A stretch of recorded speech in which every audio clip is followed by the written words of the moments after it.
Ang aklat na pinamagatang Circe ay sinulat ni Madeline Miller at kilala sa pagsulat ng mythological realism. Ipinanganak siya o Hulyo 24, 1978 sa Boston at lumaki siya sa New York City at Philadelphia. Kaya't ang aklat na Circe ay pangalawang nobela ni Miller ay inalabas noong Abril 10, 2018. Ang aklat ay isang modernong reimagining sinasabing mula sa pananaw ni Circe, isang enchantress sa Greek mythology na itinampok sa Homer's Odyssey.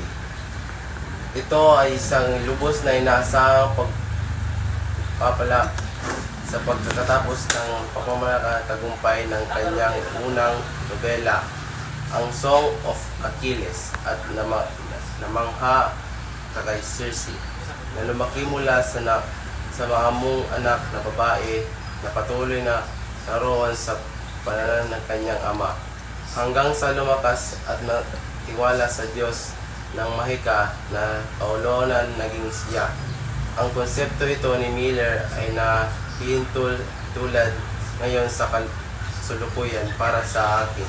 Isang magandang kritiko, aklat Circe ay isang pagbuo ng malawakang karakter nito, at sa halip na madaling tukuyin si Circe bilang isang kontrabida, ipinakita ni Miller dito ang kaibang karakter ni Circe.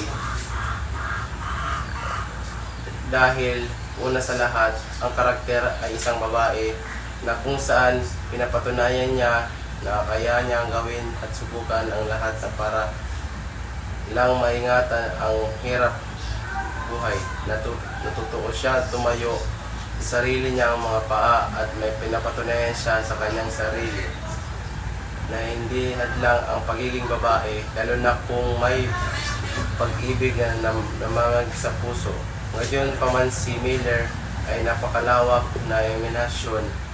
Siya ay may kahangahangang kakayanan na magsulat ng isang kwento na parehong isang walang hanggang klasiko at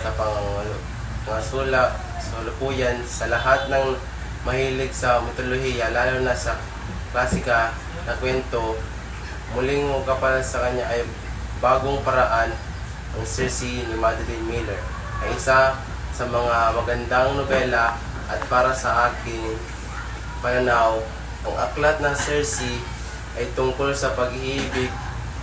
Kung ang isang tao ay mahal mo, ay handa kang magbago at lumago at mapagpagita ng ibang taong nagpaligid sa iyo, at saka marunong umunawa at matutong magpahalagan ang bawat tao kasama ang iyong sarili. Higit sa lahat, laging tatandaan na bawat hamon ng buhay kailangan ng taong masasandalan. Para sa akin, ito ay may rekomenda ko sa mga nagbabasa at sa mga hilig magbasa, dahil hindi malilimutang mga karakter, nakakaakit na pananalita, at sa lahat ng kanyang pinagdadaanan, ang Circe ay nagtagumpay na kwento, isang magandang epiko na tungalian ng pamilya, itiniriga sa palasyo at pag-ibig na higit sa lahat ang hindi matayin na lakas